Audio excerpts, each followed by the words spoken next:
Welcome to the Mindfulness Meditation podcast presented by the Rubin Museum of Art. We are a museum in Chelsea, New York City that connects visitors to the art and ideas of the Himalayas and serves as a space for reflection and personal transformation. I'm your host, Tashi Chudran. Every Thursday, we present a meditation session inspired by a different artwork from the Rubin Museum's collection and led by a prominent meditation teacher from the New York area. This podcast is a recording of our weekly in-person practice. In the description for each episode, you will find information about the theme for that week's session, including an image of the related artwork. Our Mindfulness Meditation podcast is presented in partnership with Sharon Salzberg and teachers from the New York Insight Meditation Center, the Interdependence Project, and Parabola Magazine, and supported by the Frederick P. Lenz Foundation for American Buddhism. And now, please enjoy your practice. Good afternoon, everyone, and welcome to Mindfulness Meditation here at the Rubin Museum of Art, which is, of course, this global hub for Himalayan art with a home here in Chelsea in New York City. And I'm Tim McHenry, I'm Deputy Executive Director and delighted to be your host this afternoon.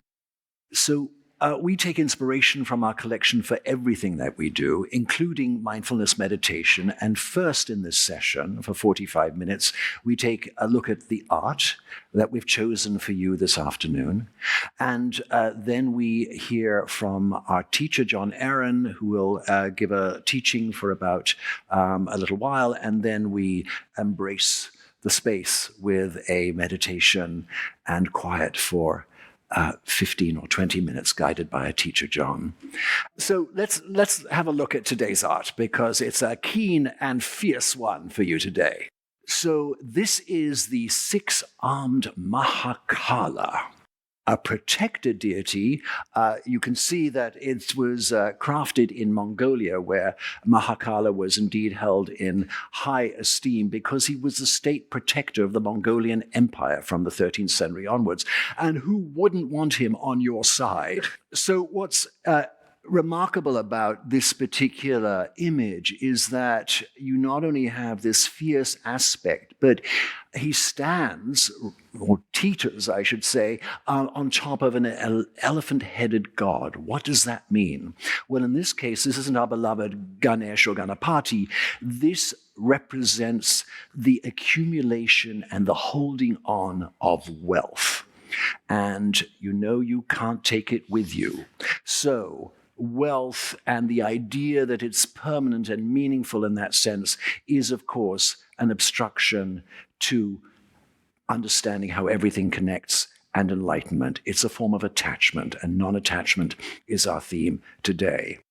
One thing that's worth observing about Mahakala, you can see his, they're called wrathful aspects, these deities. And although he is an emanation of Avalokiteshvara, the bodhisattva of compassion, you wouldn't know it by looking at him. But it's important to bear this in mind. The face, the baring of the teeth, the wideness of the eyes represents not wrathful as an anger, but the fierceness that you as individuals need to summon in order to be aware of that insidious thing that becomes an attachment in us all. Our habits, our accumulations, our reliance on things to support us emotionally through life. These become attachments if we're not aware of the broader implications of our relationship to them. And that is why we need 6 arms and hands in order to be aware of particularly the accumulation of social security and the like. All right. So now we come to our teacher, Jon Aaron, who is no stranger, fortunately, to mindfulness meditation here in person at the Rubin. Jon, as you know, is a highly regarded teacher of mindfulness-based stress reduction, MBSR, as well as a trainer of new teachers in this particular seminal 8-week curriculum. But what distinguishes Jon as a teacher is his integration of somatic work.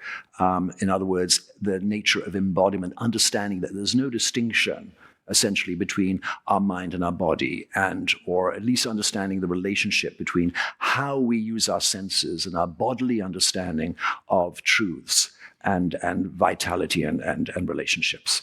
And that makes them very important because, particularly during the pandemic, when we're experiencing all sorts of not only mental anguish, but also physical emanations of this anguish, his work was very well received. So he founded Space to Meditate with his partner in an online community of meditators that is still going strong 6 days a week. So thank you for sparing 1 day a week here at the Rubin, Jon, to guide us through non-attachment via the wrathful aspect of the six-armed Mahakala. Jon Aaron.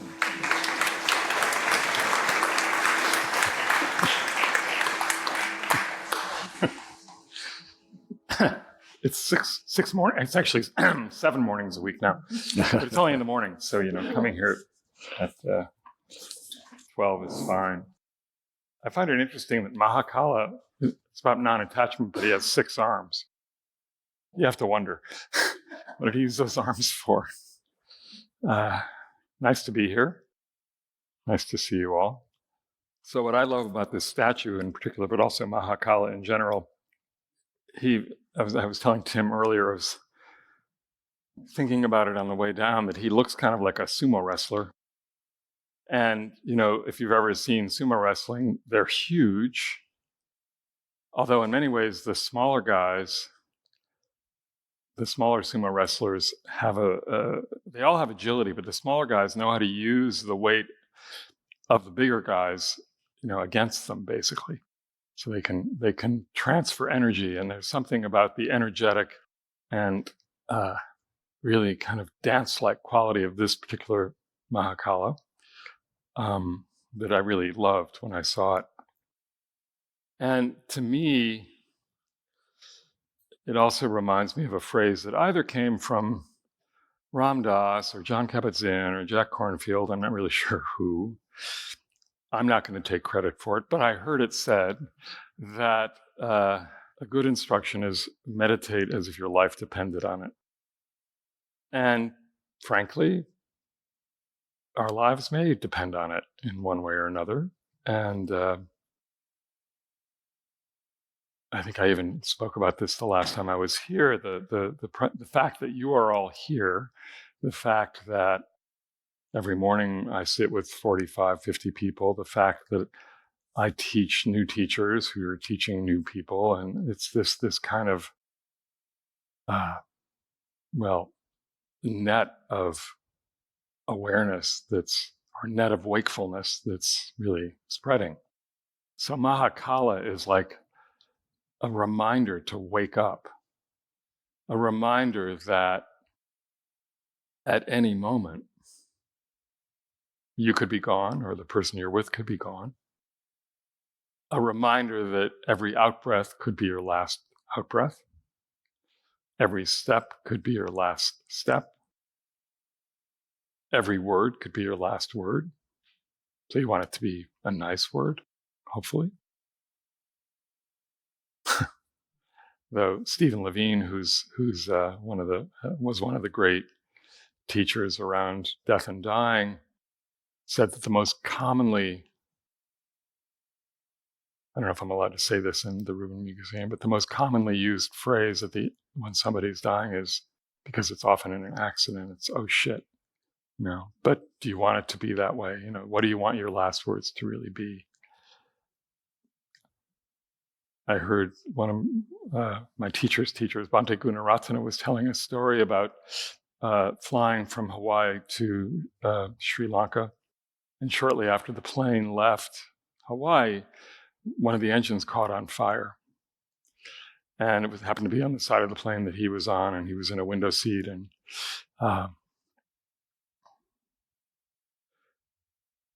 the pilot came on and said, we're noticing there's an engine on fire, so we're going to turn around and land back in Honolulu.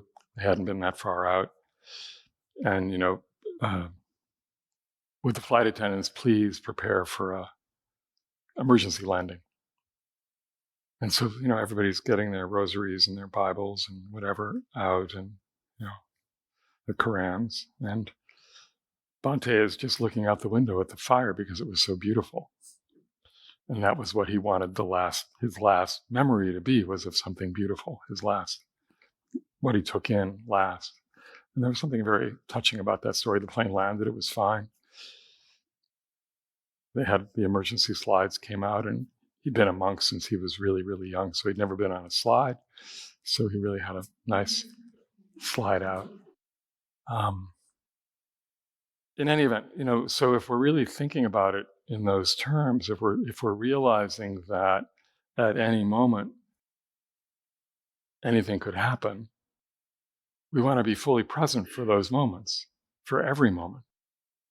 And to me, the image of Mahakala is one that just wakes us up to that. And, he's got all those skeletons hanging around his waist, and he has a mala of skeletons in one of his 6 arms, just to remind us that the death is there, but while it's there, or while we're alive, we need to be fully here and fully vibrant and really alive, fully alive. And I wanted to guide us actually in a practice of both receiving the breath. So as we breathe in, we're receiving it as an opportunity to be alive, as a gift of life. And when we have an out breath, it's a remembrance that, it's a reminder that, this could be my last out breath. And then the next in breath, it's like, okay, again. And the other aspect about this, of course, is I'll just touch on this for a moment because it's a big topic, but the aspect of karma. And any of you who have done any level of Buddhist practice and Dharma study will know of the 5 remembrances. The first of which is death is inevitable, I'm not beyond death. Illness is inevitable, I'm not beyond illness. Aging is inevitable, I'm not beyond aging, as much as marketers would like to think we were. Everything that I have, like talking about the wealth that Mahakala was stepping on, everything that I have that is near and dear to me, all people that I have that are near and dear to me will be lost. I am heir to my karma. All that I am is my karma. What I leave is my karma. Karma is just actions, right? So everything we do at every moment, we are accumulating karma. Mostly good, I suspect, for most of us, but, occasionally karma that's not particularly wholesome. And, so reminding ourselves of that also keeps us kind of moving in the right direction. If we're reminded that whatever every moment that we are born into, and in a sense, on every out-breath and every in-breath, we're being born into another moment. What's actually being carried forward are the actions from all of our previous moments in this lifetime, in prior lifetimes, however you look at it. So everything that we're taking forward comes into the next moment. And then in each moment afterwards, that accumulates forward. And hopefully, we're living in a way where every moment is accumulating good karma versus bad karma, or wholesome karma versus unwholesome karma, I should say. So these are just reminders. So I would like to guide a practice where the breath is just a reminder of living and dying, basically. And so as we breathe in, we remind ourselves, I'm alive. As I breathe out, this could be my last breath. And then breathing in, I'm alive. This could be my last breath. This can be a really powerful practice. You can use it in a breath meditation. You can use it if you're walking. Because frankly, it's just stating the truth, right? It's a truth that we don't necessarily want to think about. But if we do think about it, then every moment becomes quite special. Every time we're with someone, we treat that person differently because it could be the last time. Yeah? So let's practice as the lights are going down.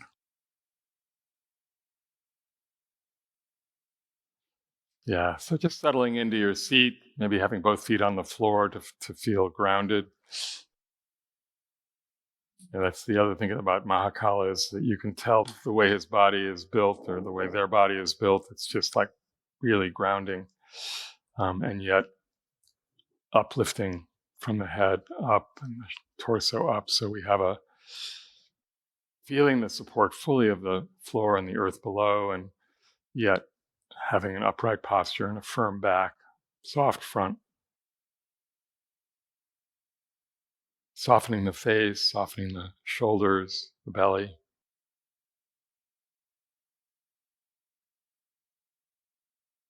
Taking a few deep, deep breaths just to settle the body.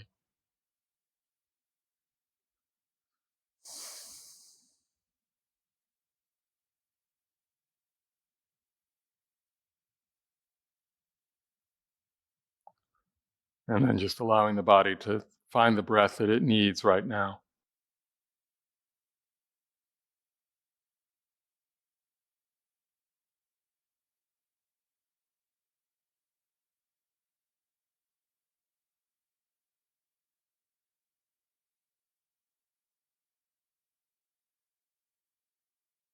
And receiving each in-breath as a gift of life.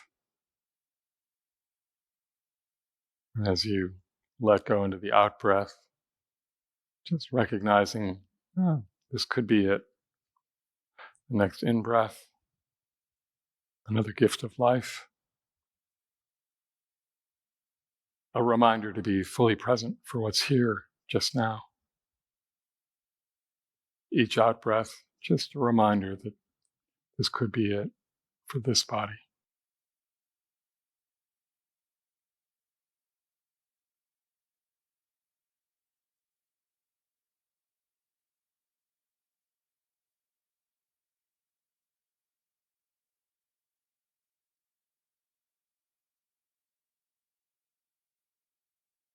And of course,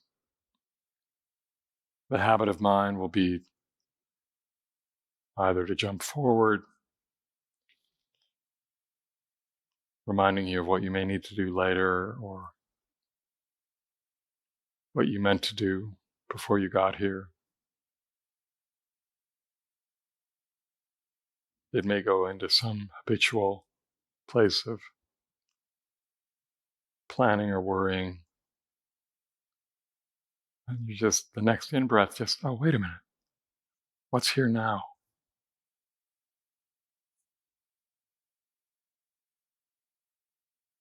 What's present now?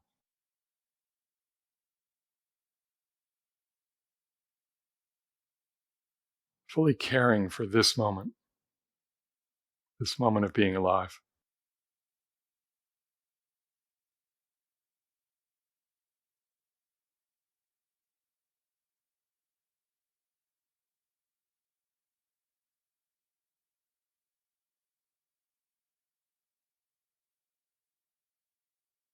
As you breathe in, feeling the aliveness of this body.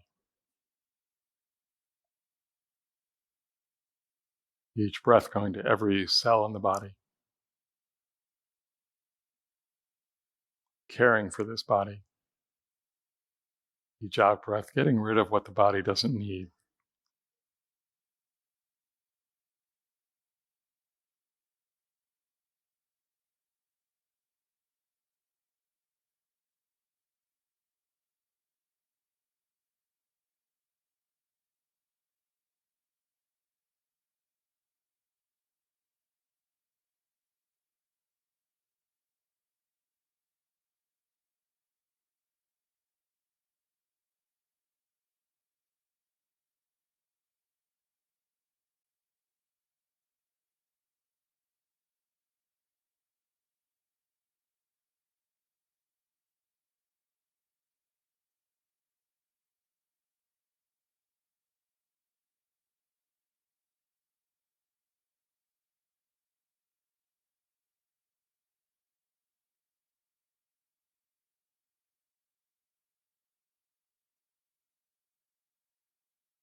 If the mind has wandered off, just maybe bringing that image of the fierceness of Mahakala, the fierce compassion of Mahakala, just reminding you, come back. What's here now? Wake up. Don't lose a moment.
Just going to read these words of the poet Ellen Bass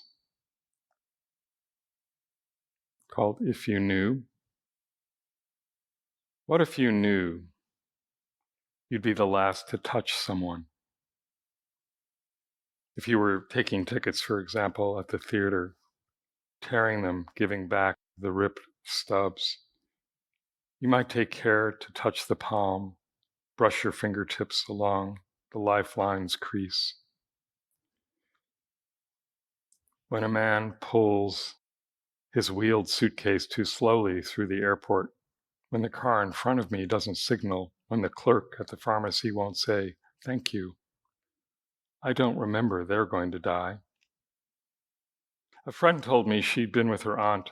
They just had lunch, and the waiter, a young gay man with plum black eyes, joked as he served the coffee, kissed her aunt's powdered cheek when they left. Then they walked half a block, and her aunt dropped dead on the sidewalk. How close does the dragon's spume have to come? How wide does the crack in heaven have to split? What would people look like if we could see them as they are?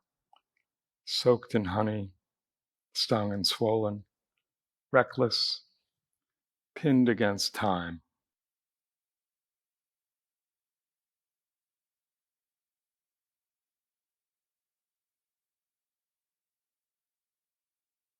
Every moment, every breath, an opportunity to be fully present with life as it is just now, however it's unfolding.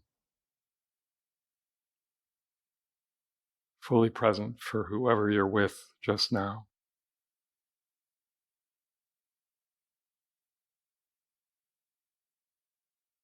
Fully present with this body as it is just now.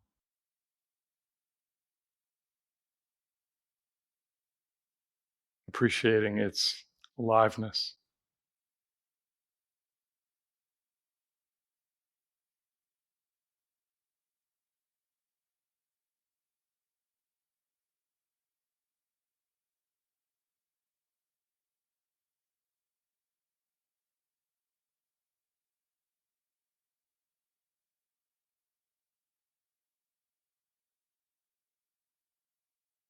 And maybe just as we come to this end of this meditation, just bringing a slight Mona Lisa smile to the face as a reminder of this aliveness, regardless of what may be going on in your life at this moment. The fact that you're here, alive, awake, present.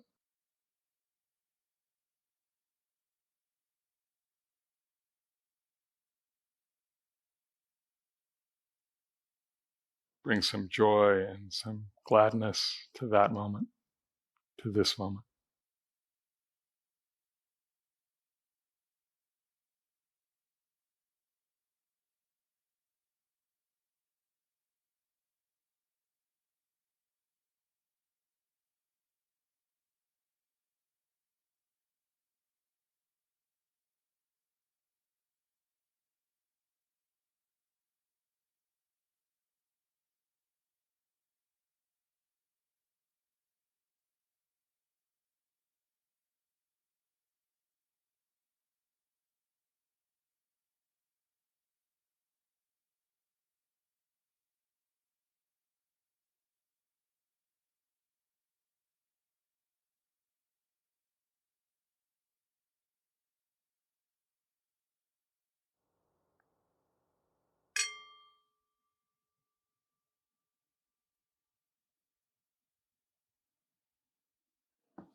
Thank you very much.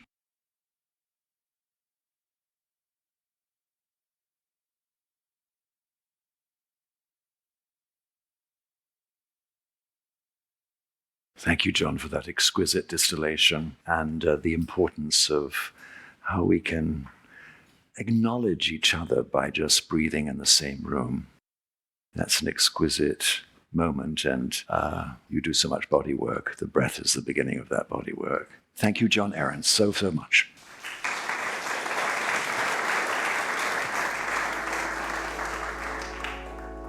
That concludes this week's practice.